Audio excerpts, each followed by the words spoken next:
There's no glasses.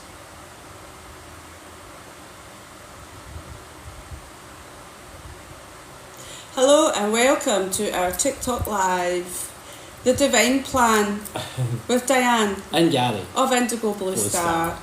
So we are quantum energy healers, architects, activators, light language channels and ascension guides, mentors, divine union guides. And today we are coming live on TikTok to talk about the divine plan for your soul's journey. Hello, Emma. Hello Emma, yes we are a little bit behind schedule. This is due to me having to wash my hair. And in Mexico, so we live in Mexico, I can't use the water in the shower because it dries my hair out, so I have to use buckets. Buckets and jugs. Structured water. Of structured water to wash my hair. Yes.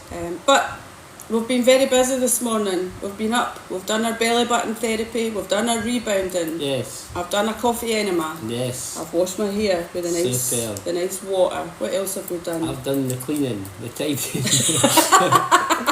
All the usual man stuff. Making the hot water for us. All these things. Chop wood, fetch water. That's what. Fed the cats. Fed the cats. So welcome everybody to our live. So we're going to talk a bit today about the divine plan for your soul's journey. This is actually a transmission that we've been asked to bring through when we have been on our own, doing our own spiritual work and healing. It came through that just when you're on this spiritual journey, this twin flame journey, this hieros gamos journey, you know, you come to certain realizations and remembrances, and when you're reflecting on your life and, you know, the shifts that you're having, certain things come into your awareness. So some things come into our awareness around our own divine union journey, and we were in separation for many, many years. So as counterparts, we are one soul and two physical bodies, masculine and feminine. Hi everyone. Hi, thanks for joining. Welcome Sarah, in. And anybody watching in the future. Jane, Lauren. As well. Welcome. So, yeah, we were in separation for over 30 years as counterparts. We do regard ourselves as one soul and two physical bodies, masculine and feminine. And we came here, split into the two separate bodies and went on our own merry way. We did meet in the 90s. That was our first kind of meeting and activation. However, there wasn't anything romantic or anything like that. We just it was an awareness of who each other was and travelling in the same circles. And then we didn't meet again until 2020. So 30 years or more in separation. So we came into union in 2021, we came into physical union after connecting online in 2020, and we had our Kundalini activation through communicating online for 10 months. And then we came into union June 2021. Many of you will know this story, but there is a reason we're sharing it. So June 2021, and within 4 weeks we knew we were contracted to get married, and we got married in October 2022. And we have been on the deepest, most beautiful, most profound healing, self-reclamation journey. Mirror journey. Mirror image of each other journey ever since. Yes, Myra, so twin flames. Twin flames Soulmates. is the other way to say it, but there's a lot of, you know, distortion within the spiritual community around twin flames. So really what we are is divine counterparts, and human embodiment who have a soul mission and contract to reunite at some point and to carry out the divine plan for our soul's journey and the divine mission that we're here to do.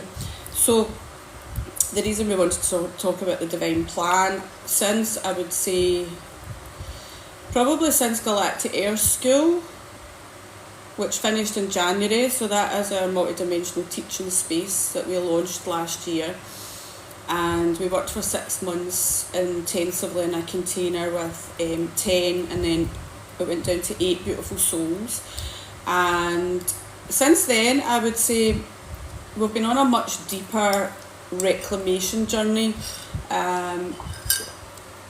We've been on a much deeper kind of reconnection to source journey. We've been connecting to God's source at a much deeper level, and just moving and weaving away from anything in the new age that doesn't serve us, or any self-limiting beliefs, limitations, things like that, moving into a new frequency and moving into a new stage of our union and a new stage of our mission template.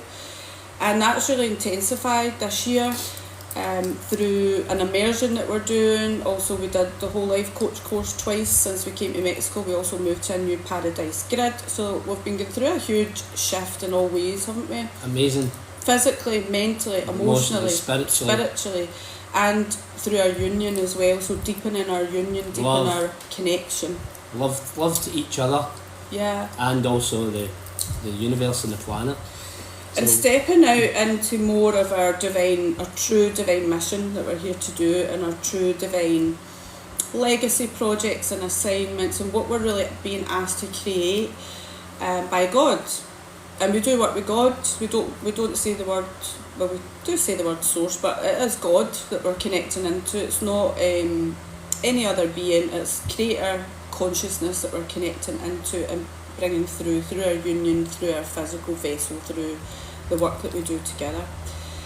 So, the divine plan. How that fits into all of that is that what we realise through the deepening of our union and going deeper in this hierogamic journey and clearing out more distortion in our union field and our union template, which we were unable to do at such a deep level back in Scotland. We're from Scotland, we're from Glasgow, quite a dense grid,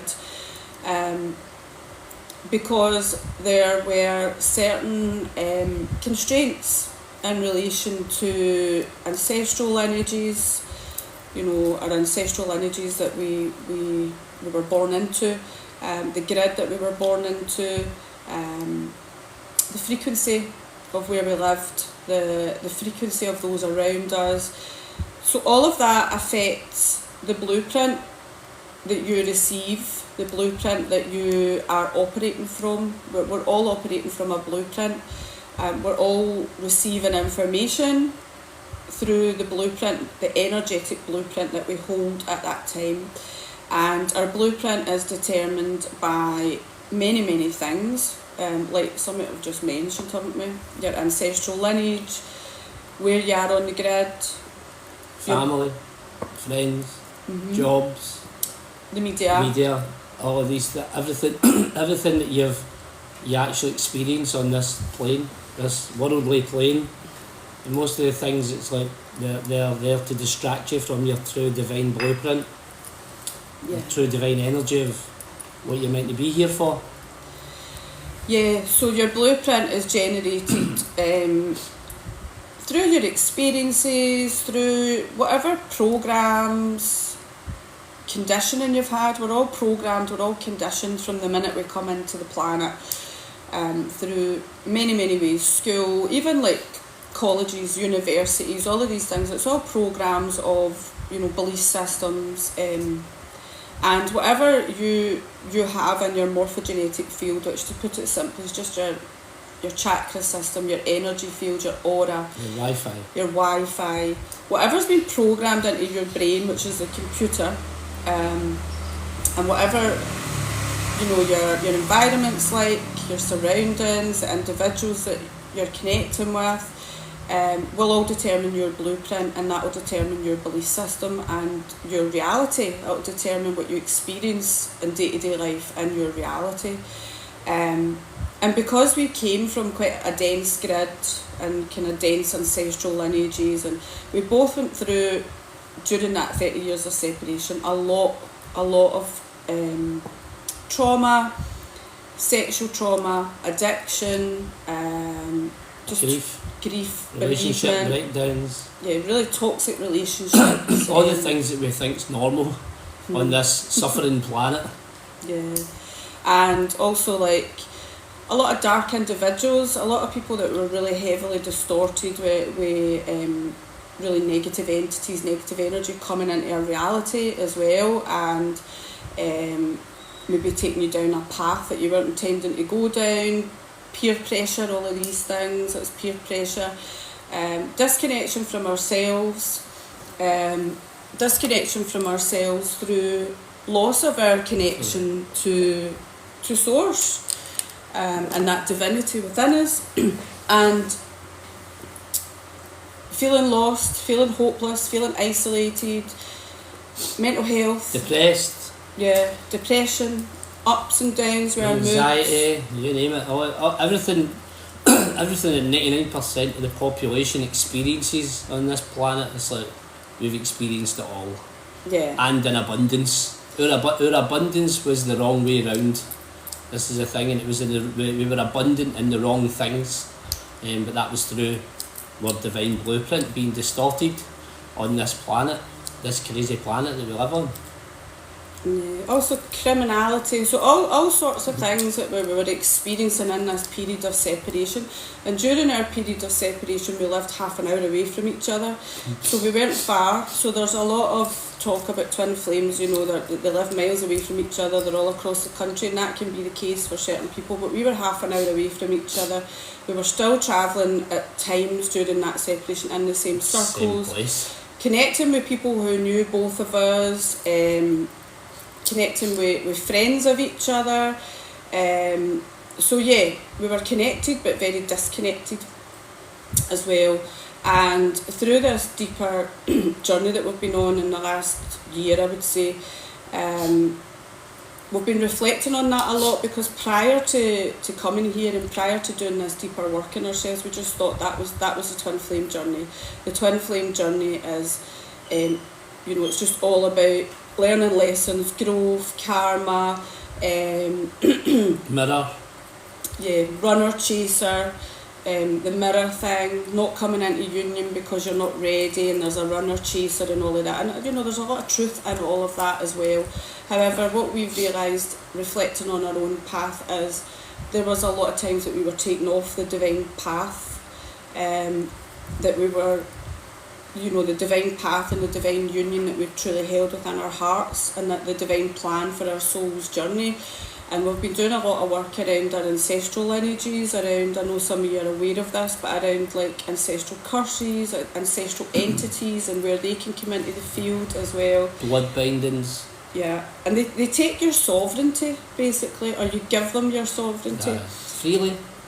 Yeah, so we've been reflecting on it and realised, you know, that we actually had to release quite a lot of grief around our union, because we realised, you know, that all that time we were in separation, that wasn't part of the divine plan. No.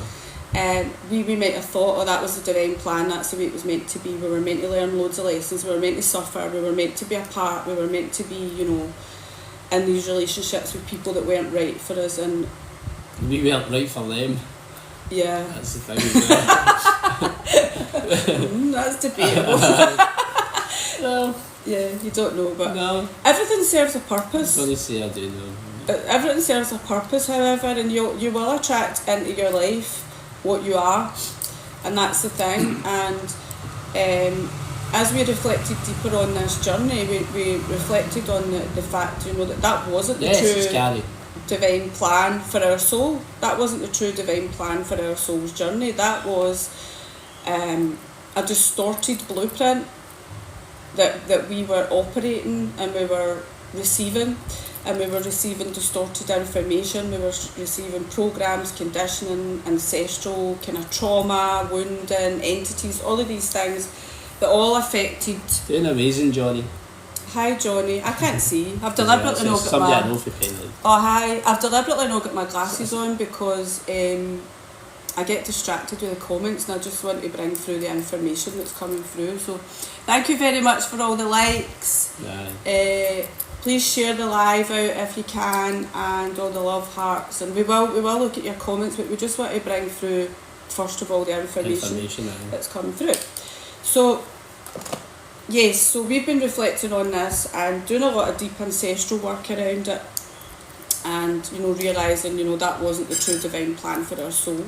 However, if you listen to the New Age and a lot of the teachings in the New Age about the spiritual journey, the ascension journey, the healing journey, and the twin flame journey, this is all normalised. It's all normalised, you know, that you're meant to meet all these karmic partners, and you're meant to, there's a runner and a chaser, and all of this kind of thing. And in reality, that is not God's divine plan for your soul. You know, we didn't come here to suffer. Nope. We came here, you know, the divine plan is about us as the human embodiment of the I Am presence on earth. And it's really that simple. That's the divine plan. We come here to be that human embodiment of the I Am presence, of the Goddess consciousness, and to anchor that into earth and to live in accordance with the divine will, which is God's will. Living in accordance with God's will. And what actually happens is the minute we come to this planet, there is a war, there is a battle for your soul, and there's a battle for your sovereignty. Your mind. Yeah. Your programs. And where you're, you know, really from a really young age, I mean, when we've traced back into our ancestral lineages where certain ancestral entities came in, and this is aside from, you know, all your family's trauma and, you know, the programs that they're carrying, etc. This is an actual ancestral entity within the ancestral lineage that looks for a portal of entry to claim your soul or a piece of your soul, so that you are giving your sovereignty to that entity. Yep. And the work that I've been doing on myself recently, and we've been doing together, I had many years of addiction, and you know, we started going to clubs when we were young, Hacienda and whatever. That's where we first met, and, you know, getting into recreational drugs and stuff, and it was all great and fun and amazing at the time. Happy times, good times. Yes, of course. But that led to a progression for a lot of people. Yep. Of, you know, continued drug use and, you know, just addiction, spiralling into really heavy addiction, and I ended up in quite heavy addiction and managed to curtail that, but then ended up in a long period of like painkiller, that kind of thing, addiction, but a serious addiction. So that went on for like 20 years, maybe even more. No. And it was putting my life at risk because I was taking an amount of substances that was dangerous to my health, to my organs, to my functioning as a human being. And it was like I had no control over it. But deep within me, I knew it wasn't me. I knew this wasn't me. I was like, this isn't me. This isn't my natural state of being. I always knew that. Like, I'm a good person. Like, I don't want to be an addict. I don't want to be in this cycle of suffering. So a lot of the work, you know, beating my addiction was key to coming into union with Garry, because while I was in that addicted state and my sovereignty was lost, I wasn't ready for my divine counterpart, because I wasn't unconditionally loving myself, I wasn't sovereign, I was giving my power away to some other entity. So beating my addiction was probably the first part of our union starting to weave together, and Garry had his own shit going on. I mean, I was mentally depressed. I was mentally unstable. I was basically death's door. I was like borderline psychotic. Definitely ready to go into a ward. I was like lost, so unhappy, so unhealthy. My life was in tatters. I was so sick. I had loads of health problems, sepsis, you name it, everything. I was in hospital all the time. Loads of shit was happening in my life. It was just going, everything was just going down the road. I wouldn't be here just now, today, if I hadn't basically dragged myself out of that and then came into union with Diane. This is where the magic happened, and it was like when the two of us came into union together, it was like nothing I'd ever experienced before, and we just knew that it was like the most beautiful journey we were ever going to go on. There was no bullshit, there was nothing. It was just the two of us were mirroring each other, we were picking up on each other's stuff, we were calling each other out, but in a good way. So we were growing with each other like the whole time, but we also had this remembrance of we are soul, we are one soul. We always had that remembrance that it was like we just knew that this was it, and we'd been lost from each other for all that time, for 30 years, and obviously many lifetimes as well, in other lifetimes. So it was like everything just started rolling, and when I look back on my period of it was at 20 years of a dark night of the soul, and it was up and down, and my life was good, but I was really unhappy at the time. I didn't realise it, and I thought I was happy. Thought I was a funny guy. I thought everything was good in my life. I was a guy that helped people, fixed people, ran to people, always there, spending a lot of time on other people, but really deep down I was crumbling inside. But I just masked it with comedy, I masked it with being funny, I masked it with everything else, and I also went through the whole drug thing, lots of drugs and stuff, and all of these things. I don't know if you'll say that, but I went through all that as well. So rugs, I think you call them. Rugs, and I just like, but I mean, a lot of people around about me, obviously, near the end, it knew that I was going that way. Then a lot of people like distanced themselves from me, but that's probably the best thing that they could have done, because it actually made me get a grip of my own life, made me actually realise that I was here for a bigger purpose, here for a bigger mission.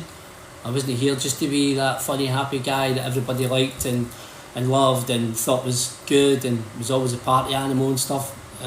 I was here for a bigger mission. I was here to show people and assist people and transform people's lives at a higher level, and show them that once you come back to the God source, it's like everything in your life changes. Everything in your life changes, it transforms. It's absolutely that. I've been on the force for 4 years now with Diane, and it's like the most beautiful journey I've ever been on in my life, in my whole 54 years, and this is like 4 years out of 54 years, and this is definitely the best time I've had in my life. And it's not even just the best time in like maybe material stuff and all these things, because we're not very materialistic or anything.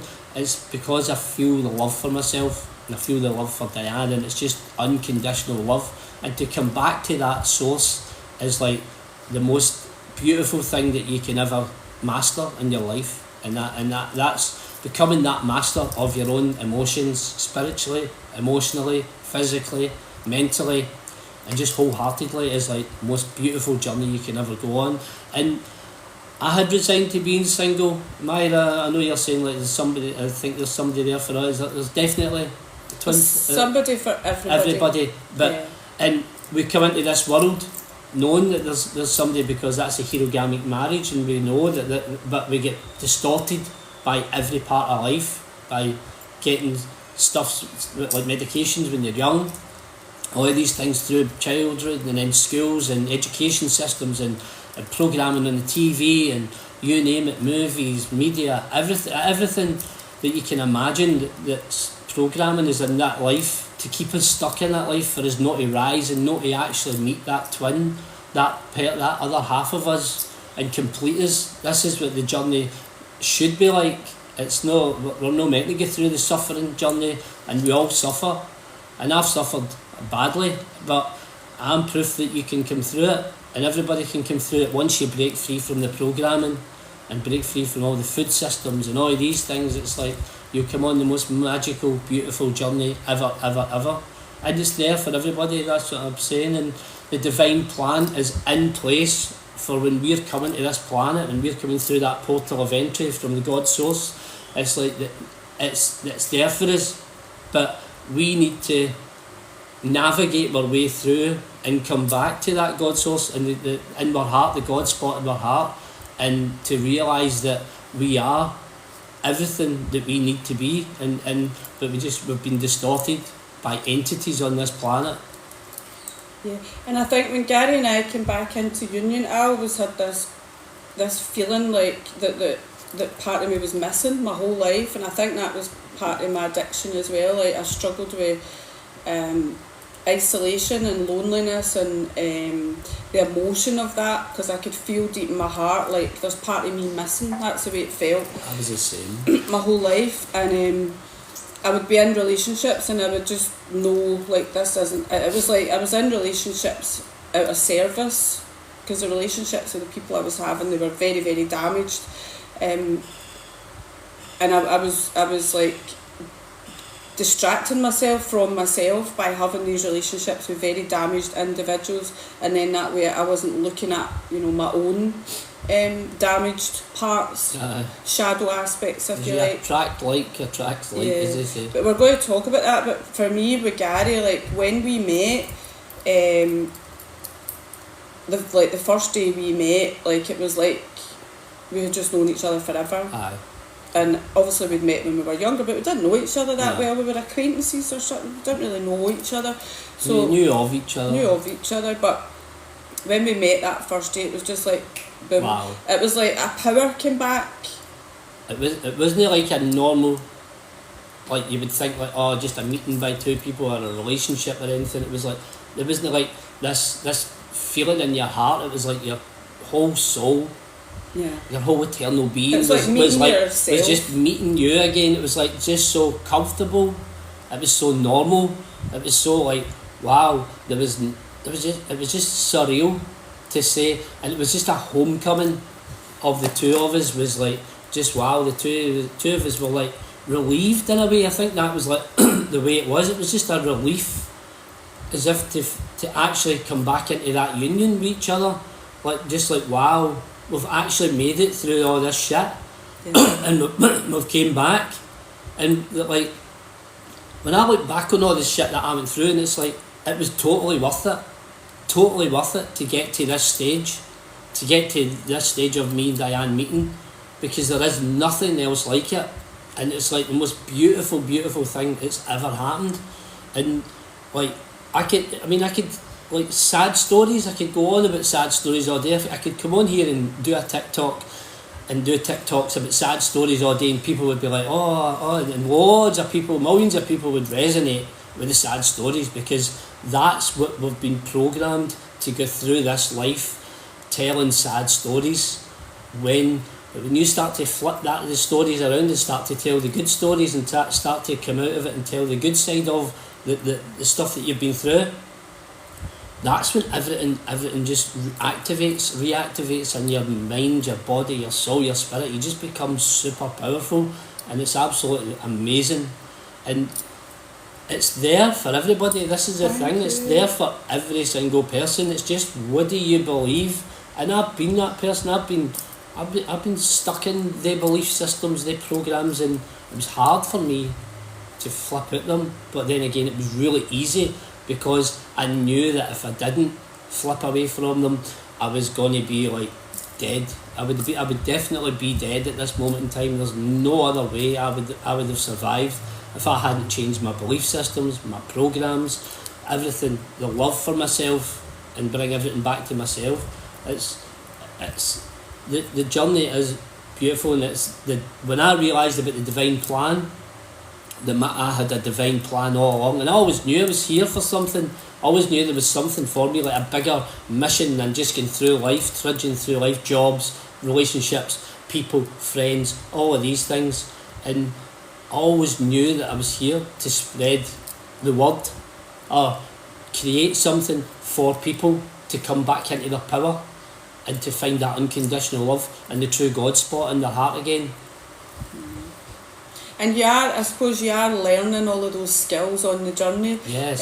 Like all that time of separation and addiction and different things that you're learning, you're growing as a soul, you're evolving. But I suppose that what we want to share is, that is not the true divine plan for your soul. The true divine plan for your soul is about being in service to your purpose and your passion that you're here to bring to earth in accordance with the divine will.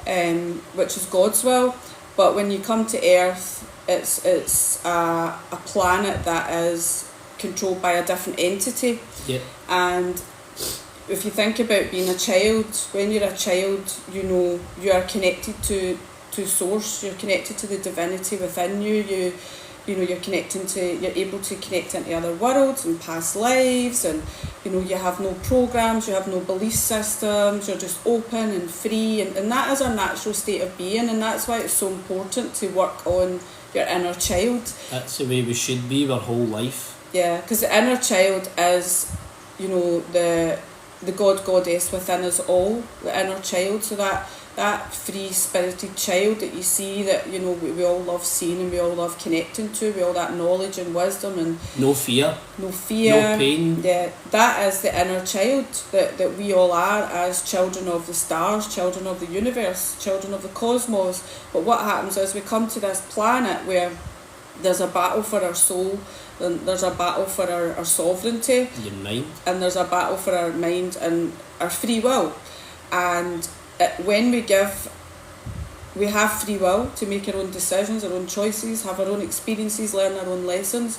But what happens is, a lot of the times entities can come in and, you know, take that free will from you, or you willingly give your free will to another entity outside of yourself. And this is what we trace back with the addiction for myself, and also poverty consciousness in our ancestral line, sexual trauma, different things that we're picking up on.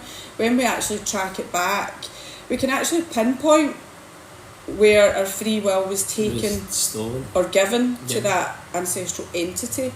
And for myself, I shared a bit about this on our Indigo Blue Star the other day, but when I was 4 or 5, can't remember exactly, I drank this bottle of Benylin.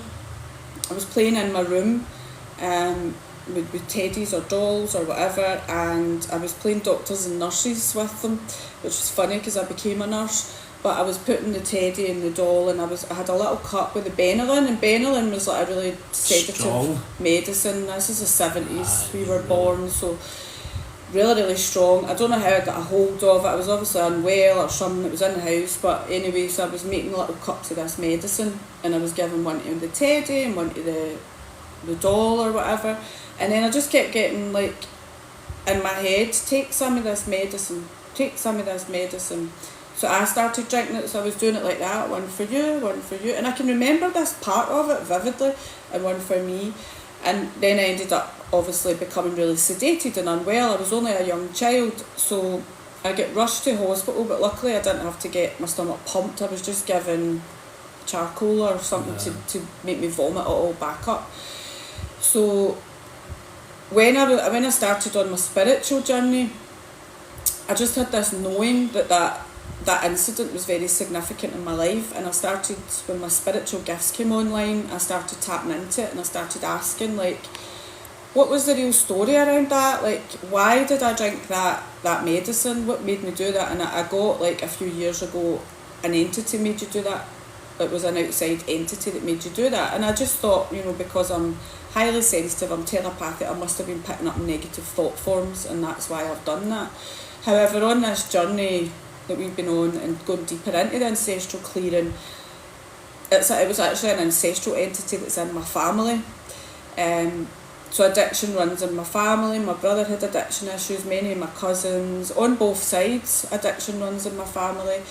And that was the ancestral entity coming into me as a child, a 4 or 5 year old child, and saying to me, or trying to get my free will. And the minute that I did that, the minute that I drank that medicine, the minute that I gave in to that entity, I gave them my free will.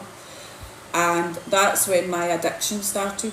And I've traced my addiction all the way back. That's where the addictive programming, the addictive patterning started. So all of this about addiction runs in families. Yes, it does run in families because of programs, patternings, environment, poverty, etc. But also there's ancestral entities for certain things, and there's also like sexual entities that can run in families, poverty entities, for all these different things that can affect your experience here on earth. And it's, you know, once you give your power to that entity, be it through, like myself, agreeing to drink the medicine, and just recently, like, the analogy we were given for that was a poisoned apple of Adam and Eve, and we were shown that they give you the apple, and it's, are you going to take the apple, you're going to take the poison. Obviously I was only a child, but that's how it happens. So we allow the ancestral entities, or the entity that's trying to take our sovereignty in through some manner.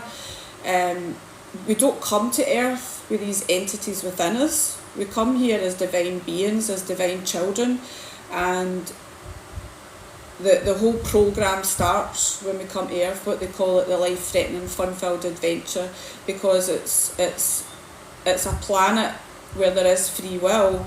However, there's duality as well. So there's light, there's dark. Some other planets, hadn't experienced duality. So that this is a planet with known duality, where we have free will, and where the battle for our free will and our sovereignty starts the minute that we come here. Yes, by our parents. Yeah. Our parents actually don't even realise it, but they give our free will away as children. So they do through the medical system, through the birth system, the birth certificate, all of these things. It's once you start looking into all these things, or start getting the information in from your higher self, you start to understand it. And that's one of the reasons we're here. We're here as ancestral curse breakers. This is, we're here to flip the script. And for all of you that's watching this today, like what you're saying, priestess frequency healing is like to flip the script is the hard part, but it's actually the easy part. Once you start to realise that how powerful we really are on this planet, how abundant we are at every level, but we've been programmed. Everything's a program, and it's all about changing the programs. And through me, through ill health and through lots of other things, recreational drug and stuff like all of these kind of things, through all of these things, like that's when I flipped the script, because I had no other option. And that's what happens. We get to that stage where it's like, wow, man, our life's that low, that it's either one way or the other we're going to go. And fortunately, I pulled myself out of it. And it's like, our parents, unknowingly, unwittingly, don't know that because they're part of that system, they've already gave their free will away their whole entire life. So it's just normal. We've been normalised to come into this world and give away our sovereignty, give away our free will, give away our divine source, we're everything, we're powers, we're connection to divine intelligence. Yes. And it's there's certain ways where we may have done it knowingly or something's came in, but there's also the ways that happens out with our control, like the medical system, like school, so everything is a battle for your mind, it's a battle for your soul, it's a battle for your sovereignty. And when you're saying, Mandy, about the flip of the script is the hard part, it's actually not. No, it's not, because and I know what you're saying, because I used to think, like, why is my life like this? Why am I suffering? Why am I in addiction? Why can't I break free of this addiction? Because I knew I was a strong person, so I was like, why can't I break free? It's like, and then the cycle of that repetitive behaviour and pattern and programming, and actually when you start to tune into things at this level of awareness of, ancestral curses, ancestral entities, how the laws of the universe work, where the blueprint is coming from that you're operating from, how you change the blueprint, how you reactivate your blueprint, how you uncap from the old system and the old blueprint. And it's all about this reconnection, remembrance, reclamation of your mind, body, soul, spirit, everything. Once you start to tune into that, and you start to realise it, and you start to kind of distance yourself from all the programs that you're running on a daily basis, that's when everything changes. That's when the script becomes flipped. And it's like through life, if you look back on your life, a lot of us, in my age anyway, right, and even younger and stuff, we've all done the party stuff, we've all been like in the rave scenes or whatever, we've all done it.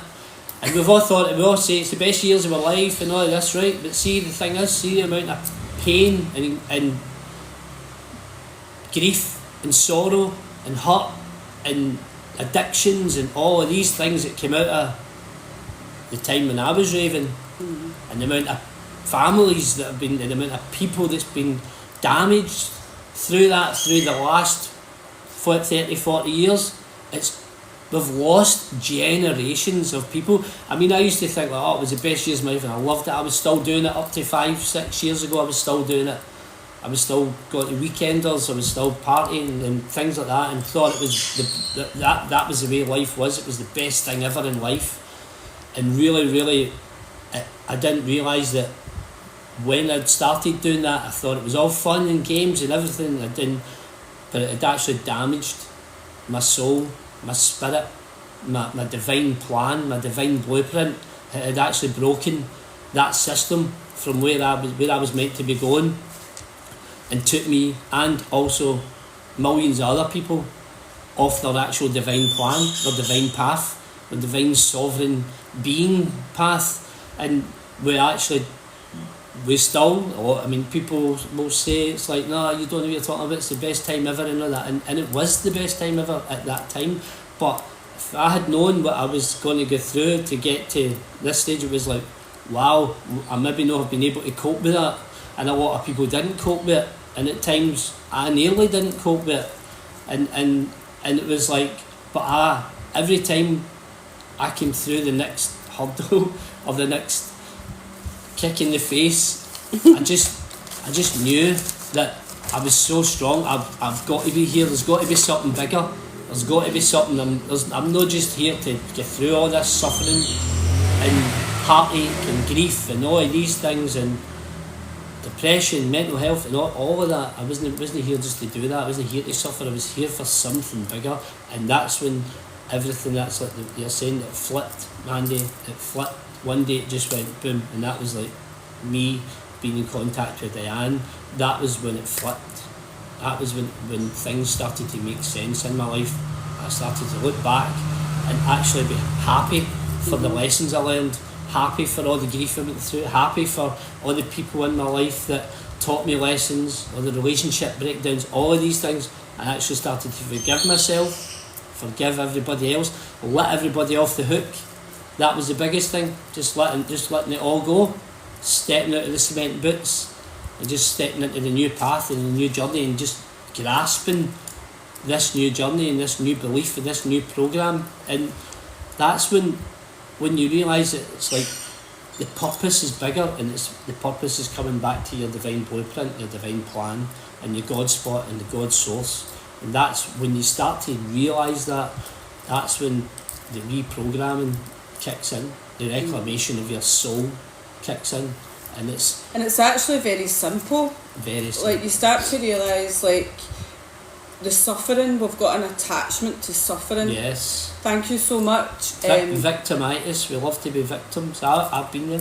Yeah, it's like an attachment to suffering and an attachment to this lower timeline and reality and experience. And when you release attachment to suffering, and it's not to say that you don't have empathy or compassion for people who are suffering, it's not that at all. It's just that you're removing yourself from the suffering and looking at it from a higher level of consciousness and a higher vantage point, where you're like, I'm aware that there's suffering on the planet. However, I choose not to be part of that suffering, and I choose to, send you love, but I'm not going to be part of your suffering, and I'm not going to suffer anymore. And it's about releasing attachment to suffering, releasing attachment to those who are addicted to suffering, fear, those that are in that victim consciousness, those that don't want to change, taking your power back at every level, because our power's been taken from us at every level, whether we've given it away to an outside entity. But aside from that, you've also got things like trauma. So all the trauma that you've experienced in your life, bereavement, relationship breakdowns, rape, sexual abuse, whatever it might be, addiction, whatever trauma you've experienced, that creates soul loss. As we all know, our soul fragments, and we lose a piece of ourselves every time we have trauma. We're repeatedly traumatised through the news, through devastating events going on around the world, disasters, hurricanes, everything. There's campaigns to put people in a perpetual state of fear. That causes soul loss, that causes soul fragmentation, it causes like adrenaline, cortisol being pumped into the body, so you're not in a healing state. It starts to affect your physical health, your mental health, your emotional health. So there's all of these targeted agendas that are designed to distract us from our divinity, to distract us from our divine counterpart, to distract us from divine source, divine intelligence, the fact that we have the ability to receive divine intelligence, and that we are beautiful conduits of God, Goddess consciousness. There's people, this is something that was really relevant for us when we reflected on our journey, particularly for me, people coming into your life who take you right off that divine plan. Because when I look back as a younger person, before I get into the raves and stuff like that, I was just a little empathic girl. I like to be on my own. I like to read books. I didn't really like being about people that much. I used to sit in my cupboard in my room and read books, and I now know that was a portal to other dimensions. I was connecting to my star family. I used to astral travel. I used to like see spirits, all of these things, and I just felt this sense of connectedness to higher intelligence. And it was when I became a teenager, and this is what usually happens, when I became a teenager, that's when things changed. You know, you meet people and they're like that, try smoking. I didn't want to try smoking. I didn't like smoking, but I tried it because there was an entity within that being that was saying to me, try this, and then it's like, then the journey starts. So wherever that entity or peer pressure comes in, or that outside kind of force that's attempting to disconnect you from your true divinity, your empathy, your natural gift of empathy, your purity, your innocence, your integrity. And then it was like, from being a teenager, high school for me was particularly difficult. I was around a lot of energies that I struggled with. A lot of people took a dislike to me for no apparent reason, especially girls. And then bullying a little bit. I was bullied a little bit, and then you know, you then see the raves and the partying as a distraction from all of that. And it was the love. And a bit of love and a bit of... The one love for everybody. Everybody was like, oh, we all love each other. But I had, like, boys come into my life that were really, really dark. And that was when it started for me. Really, really dark, really damaged, really distorted. Reptilian, I would say, coming in. And when I trace it back, I can see where the reptilian influence came in, and then I was, you're starting to get intimate with people. That's starting to come into your womb, that energy, and that's starting to distort your thought patterns, your behaviour. So it's about like looking back, tracking back to where you've deviated from the divine plan, because although there's a lot of stuff put out in the new age about Earth to School, we're here to learn lessons, the human suffering is part of the journey. Twin flames, I know, Gosha, you mentioned false twin flames as well. I never had that experience of a false twin flame, to be honest. I had experience of really toxic, damaged individuals coming into my life and having relationships where I was like using my gift of empathy to try and fix these people and pouring all that energy into them. I think I had one relationship where the person was trying to fix me and I ran. I couldn't deal with it because I was like, oh my god, they're trying to get into my psyche, they're trying to get into my mind, and I couldn't handle it. They know me. Yeah, and I ran from it. So I was much more comfortable in these relationships where people didn't have the ability to read me or feel into my emotions, or where they were so damaged that was the sole focus of the relationship, because then that way I wasn't directing my energy inwards. So I didn't have the false twin flame experience at all. I just felt like there's part of me missing. That's the only way I can describe it. And like the relationships I was having, I knew there was a deeper love out there. I knew like there's a much deeper love. I knew like I connected to love and connected to my soul on a much deeper level than the people around me. And because that was challenging to deal with and isolating and lonely, I self-medicated as a way of being able to cope in this planet of suffering. I'm not saying false twin flames don't exist. I'm not saying they don't exist, but it just wasn't part of my experience. I think for indigos, the information that's came through to us is indigos tend to have more than one twin flame in their the journey of their soul's evolution. You can get different types of twin flame. You can get a twin flame that's coming in to catalyse a spiritual lesson within you, or a twin flame that's coming in to catalyse some spiritual growth and expansion. But you only have one gender blueprint twin flame that you share a blueprint with, that you share a soul with. So for me, I don't really feel I connected with any other twin flames. When I tune in, my guides say, they were twin flames, especially my son's dad, to a certain aspect, because he taught me a lot about myself through how damaged he was.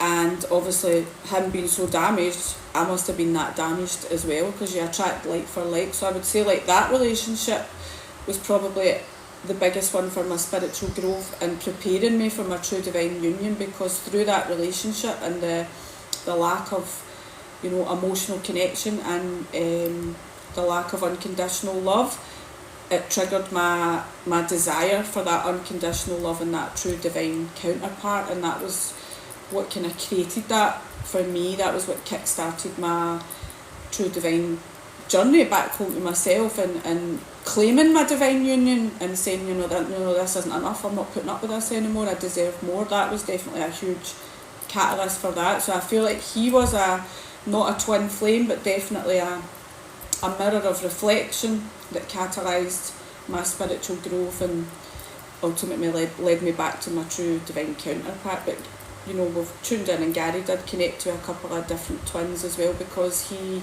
as an Indigo and as an Indigo type 3, had a different mission template from me. So he had to, for his spiritual growth, he needed more of that through his relationship template.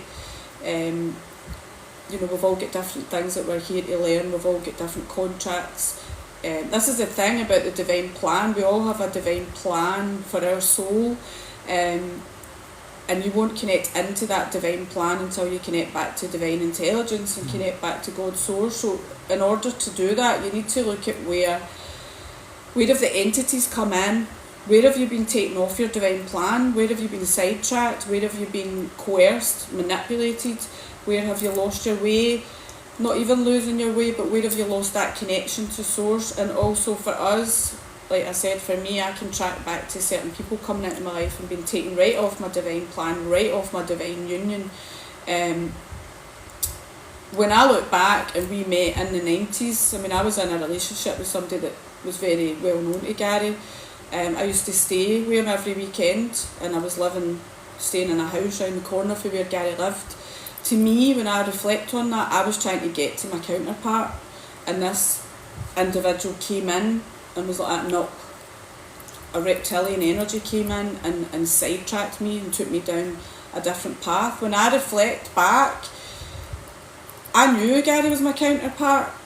That's probably why I was there in the first place, because I knew he was my counterpart. That's why I was drawn to go there. That's why I was drawn to the hacienda. That's why I was drawn to that frequency. It wasn't the partying and whatever, it was the other half of my soul is there. But when I got into that space, Garry was in a committed relationship that everybody knew about in that club, didn't they? They all knew about your relationship, and I'd met Caroline, Tony's mum, his daughter's mum. So that was a rejection on a multi-dimensional level, where I was like, I found like my counterpart, but he's not available.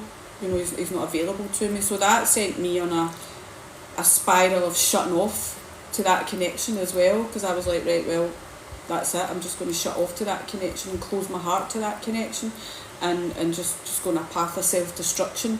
Well, that was the thing for a lot of people during that time as well, because that was, a lot of people didn't realise that these things are planned. Mm-hmm. They're planned every so many years. These things, it's a new thing that comes out to stop the new wave of advanced beings coming into this planet and actually awakening. I mean, at that time, just before the rave scene and all that, it was a lot of violence, with football violence and stuff. So I mean, like, for me, I believe that it was the government that brought these things in.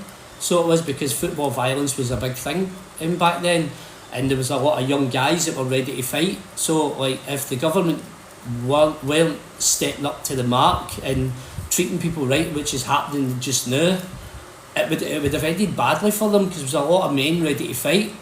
Like, not unlike nowadays, it's not that the masculine has totally been destroyed through years of these things, these substances and stuff, these party things, and this masculine energy that we think is true masculinity, through the alcohol, the porn, the gambling, all of these things, everything that whole scene of a masculinity, it's like the work hard, play hard, all of this it's been distorted, and it's been distorted deliberately through time. And when you track that back, it's like when I track it back to like 14, I was unwell with tuberculosis, or even younger than that. I missed a big part of like first year, primary 7 in first year, so through having tuberculosis, and that was when things started to change in my life. I was like, so in a way, I look back at, I was being guided away from the school environment because they knew that I would have been absolutely programmed in that, because I loved school up to that point, and then it was just like school wasn't doing it for me. So then I was taken down this other path. So I was like, from that, I was like, when I was 14, I was like, I never went to school, just left basically, and it was like, and just started doing my own thing, and that took me down another kind of path where it was like doing other things like that weren't really in accordance with the divine plan or divine law at the time. Simply. At the time, aye. So I was, and this is the thing. It was like a survival mode had kicked in, and you were doing things to survive in this planet rather than going on your true, transpiring, beautiful mission that we're here. So I was like, had to grow up quite fast in a kind of big family and stuff as well. And when I track it back and I see that, and that's when things started to change, and then the football hooliganism stuff came in, and then the rave scene came in. There was always something steering us away. Up to that point, it was skateboarding, BMXing and breakdancing, which were good fun things, and then it was violence, and then the other things that were coming in that started to change my course of where I was going in life. And I got a good run at it, and then when my brother died in the year 2000, it was like boom, everything just flipped again. And my life started to change, relationship breakdowns, and I was going up and down and through this life, and it was like, okay, this is and when I look back, that was my dark night of the soul. And this happens, like, if people track these things back, they'll be able to go back and see, okay, where did I come off the rail? And this is what they talk about, you go off the rails, you go off the plan, it's a divine plan, you actually deviate from your true divine plan because of all the things that are put in. I'm still good at breakdancing. Yeah, I can still bust a move, and that's the thing, still flexible, and like we don't realise it until we get to this stage when we're starting to take our power back, and we can all do it. That's the thing, and you can do it, and it's like we're here to do it. We're not just here to talk about it. We're here to talk about where everything, the plan and all this. We're here to show people how to do it. We're here to take you on that journey and to reclaim your divine plan as well. We're here to do this. This is part of our mission. Yeah. Is to bring people back into the hieros, gamos, and this, like, the God source, the God spot, the love, the unconditional love. We're here to create this abundance for everybody in the world, and that's part of our mission. And our mission, totally, first and foremost, is to come back to ourselves and each other. And it's about, like, somebody's asking what's the divine plan. So put simply, the divine plan is, you know, the God's plan for your soul's journey, and that is going to be whatever you're asked to do as an emanation of God, Goddess within a human embodiment. So the divine plan will be different for each of us, and we all have an individual divine blueprint, and we've just talked a bit about how our blueprint is distorted through, because the blueprint is the information that we receive, so our blueprint is distorted through the matrix that we reside on. It's affected by your environment, your experience, etc. So all of these things. The divine plan, you know, we've been on this journey, I think, I awakened in 2018. Looking back, I awakened before that because I beat my addiction before that. So I would say I awakened when I finally beat my addiction. That was when I realised, you know, I've lost my sovereignty here and I need to get my sovereignty back. And there were periods of, you know, getting free of addiction and then going back into that cycle of sabotage, or what they call the addiction cycle, which really, because we're not clearing the programs out of our system properly. So really what happens is we lose our disconnection from source. It's really that simple. We lose our disconnection from source, through whatever way, an ancestral entity, or peer pressure when you're older, or somebody coming into your life, or your environment, or your family, whatever it is, you lose your connection from source. And when you lose your connection from source, you lose your connection to yourself. The unconditional love. And that's the thing, people will talk about, I can't get a connection, I can't connect, I can't get guidance. If you can't connect, it's because you're disconnected from yourself. And you need to connect back into your own soul and your own heart. And thank you, 10k lights, yay, thank you everybody. It means like there's 10,000 people like the live. Thank you so much, and thank you for all the gifts, and we are acknowledging them. We're just trying to flow through. Did you do all them yourself? But when you become, I don't even know if I can live at 10,000 like 10k like. Our fingers. Oh, love you. Thank you so much. And it's about, I suppose for us, we wanted to come on and share about this because we went through just last week. We released a huge amount of grief around this because we felt really, really sad that, when we reflect back on our journey and those years of separation and all that we went through, of course we wouldn't change it for the world because it brought us back together and we became who we were through those experiences, and we have the gnosis and the wisdom and the knowledge from those experiences to share. But when we reflected on it, we realised how much interference there was, how much distortion, how much the system is set up to keep you from your divine counterpart, to keep you from divine love, to keep you from connecting to the God spot in your heart and to God consciousness. And that was where the grief was. It was like a grief around losing that connection to source and losing that aspect of our inner child, where we just knew we had this connection to source and we knew that we were higher beings and we knew that we were here for more, but that connection was somehow lost or distorted when we gave our free will away or when it was taken from us. So we wanted to do a transmission, we were guided to do a transmission to just share some keys and codes around this so people can start to reflect on their own journey and start to track back in their own experience of where, where have you given your free will away, or where has it been taken, or where have you been tempted or deviated from the divine plan for your soul. And the reason you're not in the divine plan is it's not in alignment, it doesn't feel aligned, and you know that you're off track. I mean, I knew that I was off track. Same. Looking back, I knew this isn't what I'm supposed to be doing. I'm not supposed to be living a life of addiction and self-abuse and suffering. I knew I'm off track here. Same. I need to sort my life out, I need to get myself back on track. That's when you know you've deviated from the divine plan and you've lost your connection to source. And we invite you to just take a moment to, not right now, but in your own time, to reflect on this and look at where have you deviated from the divine plan, where have you been tempted, where have you been manipulated, coerced, where has an entity came in, where have you been attracted by the lure of money, wealth, fame, materialistic things. It's like, where have you eaten the poisoned apple? Because that was the way it was shown to us. Adam and Eve, you're given the poisoned apple and it's, are you going to take it or are you not? And that's the deviation from the divine plan, and that's the analogy that we were kind of presented with when we connected to God around this. 99% of the population takes the poison apple, the forbidden fruits they call it, and we all do it, and we do it willingly. This is the thing, because we think it's cool, we think it's good.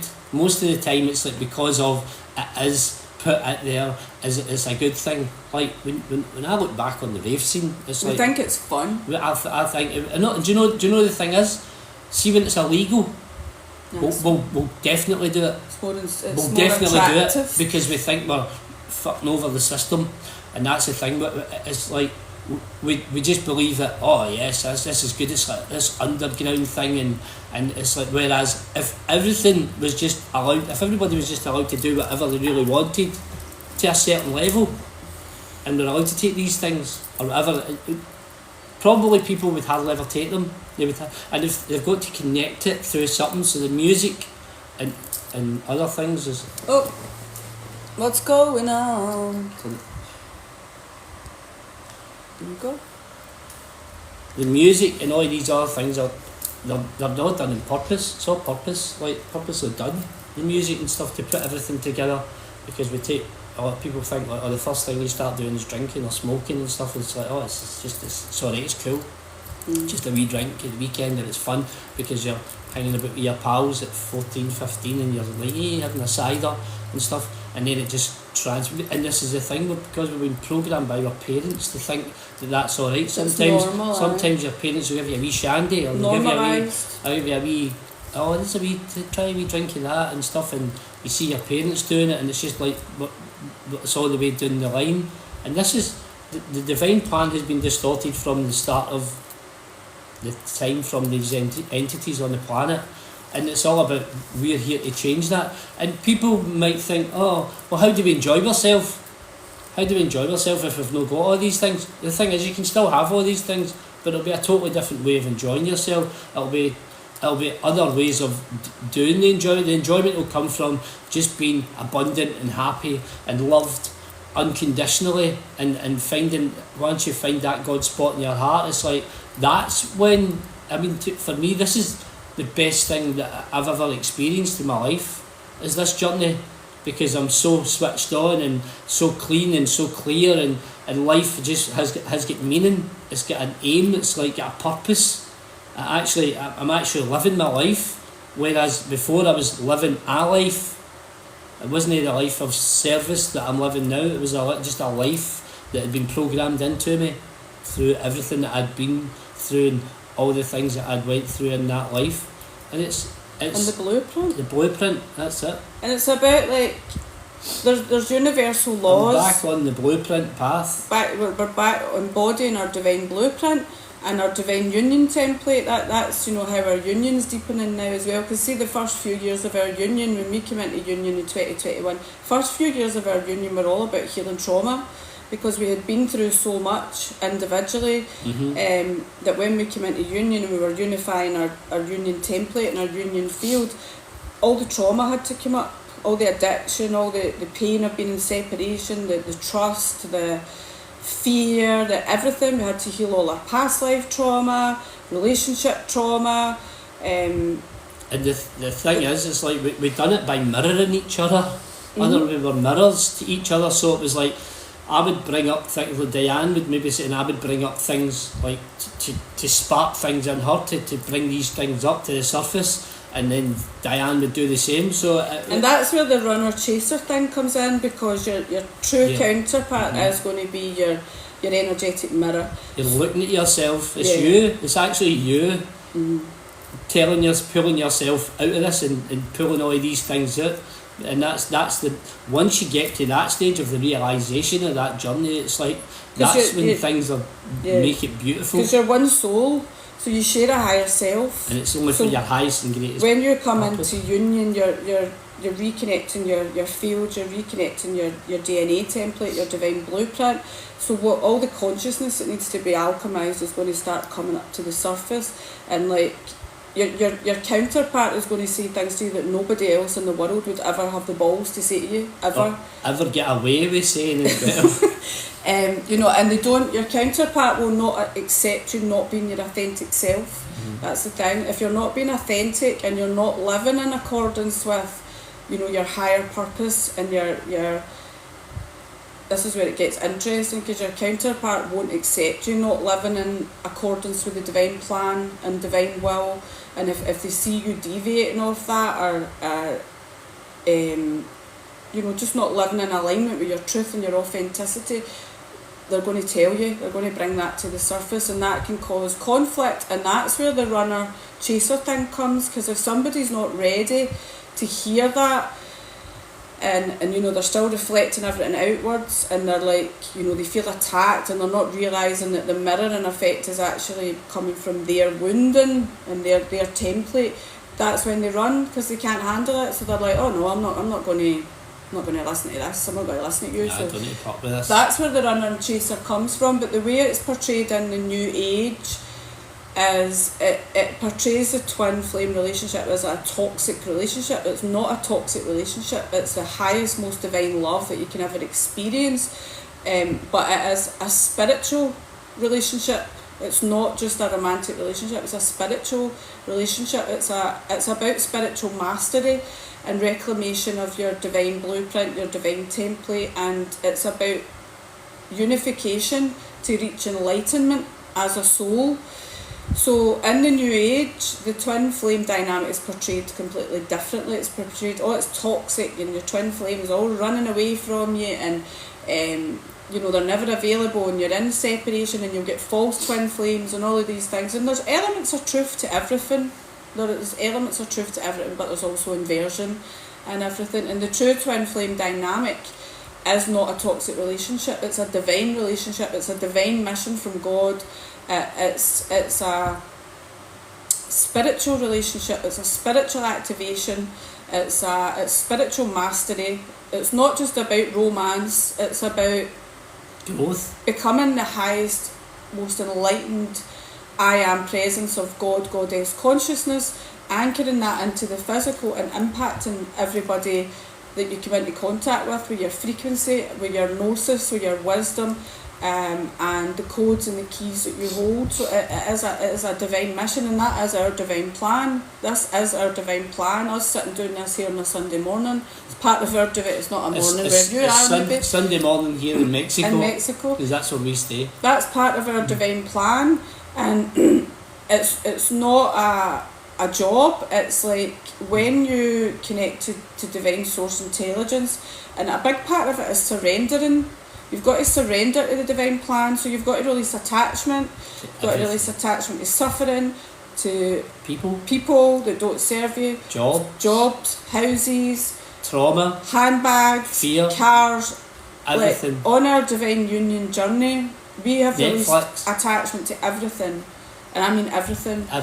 Everything. Like, we've sold houses, gave up jobs, sold our belongings, gave up drinking, gave up drugs, gave everything. up eating poison foods. We don't watch television, we don't watch Netflix. I don't even turn on the television, we can't even turn it on. No. And nothing, we don't listen to we gave up connection media. Even to our animals. Like, we were very connected to our animals. We've released attachment to all things, everything. And returned material to stuff. The 0 point of neutrality, and surrendered our soul and our journey to the divine plan for our soul. And that's when the magic happens. Surrendered to ourselves. Yeah. Surrendered to ourselves and brought everything. All of these things that we thought were part of our attachments, we basically released all of them and brought it all back to ourselves. Yeah. And that's the thing. And another thing, I was like, Diane was talking about the twin flame, like this kind of. I just want to say about. There you go. See, just the runner and chaser thing. That's as what well. I was going to say. So we did have a little element of that, I would say, in the beginning.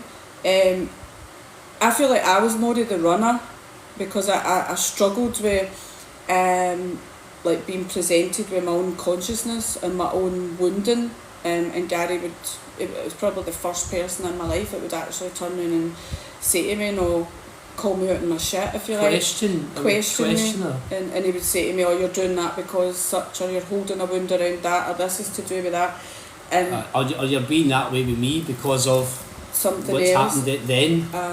And that, I did try and run from that a bit in the beginning. I would just be like, okay, I'm not listening to this, I'm going away and try and get back into my wee bubble where I wasn't getting challenged. And Garry just wouldn't let me, because he would just be like that. No, like, we're going to talk about this, we're going to deal with it. Sit down and speak about it. Yeah, you can't keep running away. And like, he would just say to me, you're running away from your own emotions and stuff like that. So we cleared that out pretty quickly. You did a wee bit of running as well. Well, I did, because I did, because it was like sometimes when your reaction to things, I was like, well, I'm not putting up with that reaction. I was triggered as well, so I was like, I'm off, I'm away back to my house, and it was like, and then we would soon very quickly realise that it was it was different. It wasn't like a relationship. It wasn't a relationship. No, but I think the runner chaser thing, we realised that we just didn't want to be apart pretty quickly. So when we were running back to like our own houses at that time, and try to cut off each other, like the love was too deep. We just couldn't do it. Yeah. And it wasn't even the love, it was the attach, it was the connection. Mm-hmm. It was the absolute connection of the mind, body, soul, spirit, you name it, everything. It wasn't just this flutter in your heart, it wasn't just that love. I mean, that it was like every part of your body, every cell in your body was like connected to each other. Because if you reject, it was like the universe and the earth, it was like the above and below, it was like we were connected through this amazing spiritual connection. It was like, wow, it was like the DNA was activating, you name it, everything. It was just like Kundalini. we were just so connected, and the Kundalini as well. And that's the thing, it was like the spirit had came back into each other. The two of us had met in this God spot in both our hearts, but it was like the one heart connected, and it was like the most beautiful experience ever. And once we kind of like we were parting, like we were okay, and it was coming, we were just that connected. It's like putting a plug into the socket, total connection. So we were able to clear out that runner-chaser element pretty quickly. I think when it happens to other people and there's these big periods of separation, that's because they need to be in separation to do their own inner work at that time. But our journey was different. We were in separation for 30 odd years, and then when I did eventually reach out to Garry, it was because I knew he needed me. I knew that he was in a really bad place, and he needed my help. I knew that he needed me, and that was what finally brought my walls down enough for me to like contact Garry and connect. I know you'll be feeling this, Melanie, on a deep level. Sending you so much love. Thank you for all the gifts, everybody, and the love hearts and the shares. We appreciate you all. But yeah, that was when I reached out, and that was when our reunification journey began. But this is what we wanted to share around the twin flame journey as well. Twin flames, divine counterparts, hierogamic marriage, union, divine love. It's the most highly attacked force on earth. Everything that is in place is to stop us having divine love, unconditional love. And it's what we all seek. It's what we all seek. This is the thing, even in the lower dimensional world, everybody wants love, so we jump into relationships. Seeking the love outside of ourselves. Seeking that love because we don't unconditionally love ourselves. But in reality, the unconditional love is always there. It's just that we've lost the connection to the unconditional love within us and the unconditional love from God. And the divine plan. So we've lost our connection to God, but the thing is, the goddess consciousness is rising in a big way on the planet right now. The goddess consciousness has been rising for many, many years. Like Christ consciousness actually came back to earth in 2013, so we're now in 2025. So that's like 12 years of this Christ consciousness rising, and the divine feminine has been rising, stepping into her power. What's actually happening now is the divine masculines. This year's a big year for the men. Rising, but the God consciousness is coming back to earth. So this distorted dark father consciousness that has sought to control us and keep our sovereignty and keep us stuck in states of suffering and fear, that has been alchemised. That's why we're seeing a lot of exposure, a lot of truths coming to light, and there's going to be much more of that over the years. We're seeing more people awakening. We're seeing more divine masculines rising and stepping into their power, more divine masculines stepping out, because divine masculines and divine feminines are being highly targeted to keep them in separation. You're highly targeted to keep you from your true divine counterpart. And it's not just the natural state of being, it's our free will is attacked on this planet, our sovereignty. So look at your life. Where are you giving your sovereignty away? Where are you not a God sovereign free being? Because when you reclaim your sovereignty, and when you reclaim your soul parts that have been fragmented and lost, and when you reclaim your voice, and when you reclaim your divinity, and you steer yourself back to that divine plan, and connect again to divine oneness, which is the interconnectedness of all things. We are all connected. So any work that you do on yourself is going to affect those around you. That's why we are so heavily attacked and programmed and targeted, because they know that if we are all working on ourselves, loving ourselves, you know, emanating that frequency, sharing how to do that for other people, that we are all going to heal ourselves and connect back to divine consciousness and the divine plan for our soul, and it's going to change the whole frequency of the planet. So we need to realise that there is an entity that is working against us connecting to our divinity and the divine plan for our soul. And through this transmission, through this transmission, we want to share keys and codes so that people connect the dots, so that they'll look at their own journey and their own experience and they go, okay, where can I track back to where I get deviated from the divine plan? Mm-hmm. Where did I get deviated? Where did I get manipulated? Where did I get coerced? Where did I get attracted by the lure of, you know, fame or money or material things or holidays or whatever it is? Where did I get taken off my path? And I want to return to my true divine plan. I want to return to divine source consciousness and to connect into divine intelligence. And it's pretty simple. I know we're saying it's quite hard to do. It's actually not. It's about just realising that this is a simulation experience that has been generated by the blueprint that has been projected into this hologram. And we can remove ourselves from that blueprint. We can remove ourselves from that generated experience, and the grid, as you say, we can do a lot of healing on our ancestral line, and we can track back where we have deviated from the divine plan, and we can actually set our intention as we are not deviating from that divine plan anymore. We are returning to God, Goddess, source consciousness, and we want to work in accordance with God's divine will. We don't want to work in accordance with the will of an entity that seeks to take our free will and our sovereignty.